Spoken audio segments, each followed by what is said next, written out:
Ayan guys, so dito ako nakabili sa Motor Trade Honda ano siya, parang under siya ng Motor Trade dito sa tapat ng Pure Gold. So pwede po kayong bumili dito ng hindi nagpapagawa. Okay, pwede kayong bumili dito ng hindi nagpapagawa. So babalikan ko yung kaninang pinuntahan ko na Honda din, Honda outlet din, or ano bang tawag dito, na ayaw akong bintahan kasi hindi daw ako magpapagawa sa kanila. So ito sila sir, oh. Ayun sila sir. Sabi ni sir, pwede namang bumili ng hindi magpapagawa. So ngayon babalikan ko yung yung isang branch doon. Doon. Dito yan sa Pure Gold, dito kayo pwedeng bumili. Ito Honda Motor Trade. Babalikan ko yung kanina na ayaw akong bigyan kasi hindi daw ako magpapagawa sa kanila.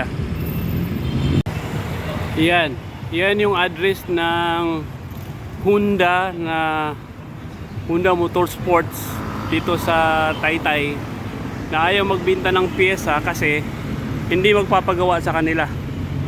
So ayan, i-complain ko lang doon sa manager nila. Ayan, punta tayo dito.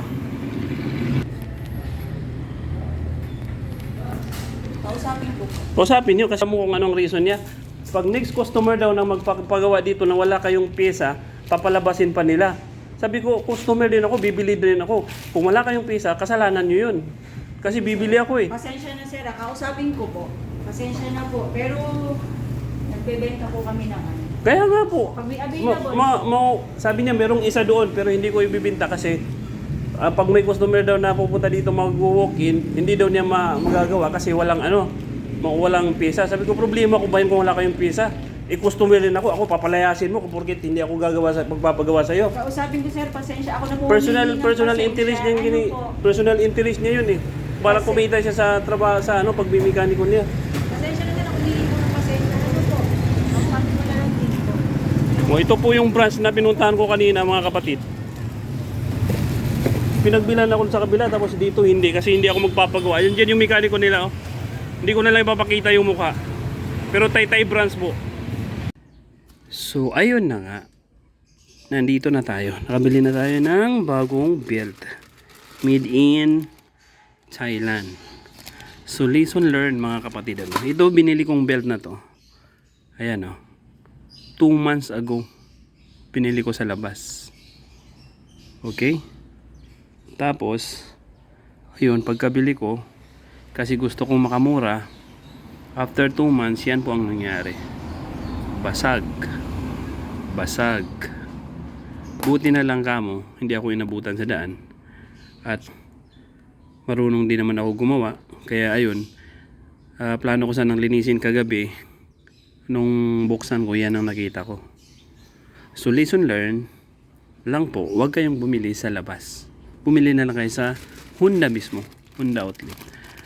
At saka ayan, kung nandito kayo banda sa Taytay, doon kayo bumili sa sa may Pure Gold banda kasi nagbibenta sila doon ng belt na kahit hindi kayo papagawa. Kasi nga doon sa inauna nating video ngayon, yung isang branch nila dito sa may sa may malapit sa bagong palengke, ayaw magbenta ng pyesa ng belt kung hindi ka nagpapagawa sa kanila. So ang bayad po ng pagawa ay 400, tapos ito ay 835. So at least mayroon kang 1,000. Samantalang napakasimple lang po gagawin yan. Kahit ipapakita ko po sa inyo kung paano gagawin yan, napakasimple lang po gagawin yan, basta mayroon lang kayong proper tools. So ayun. So ayan, try kong baklasin to tapos ipapakita ko sa inyo kung paano. Ang price nga pala nito ay 835. Yun, original na yan galing sa Honda mismo. Itong binili ko ay 700. O diba? 100 lang ang diferensya. Nagtipid pa ako. Akala ko nakatipid ako. Ayun.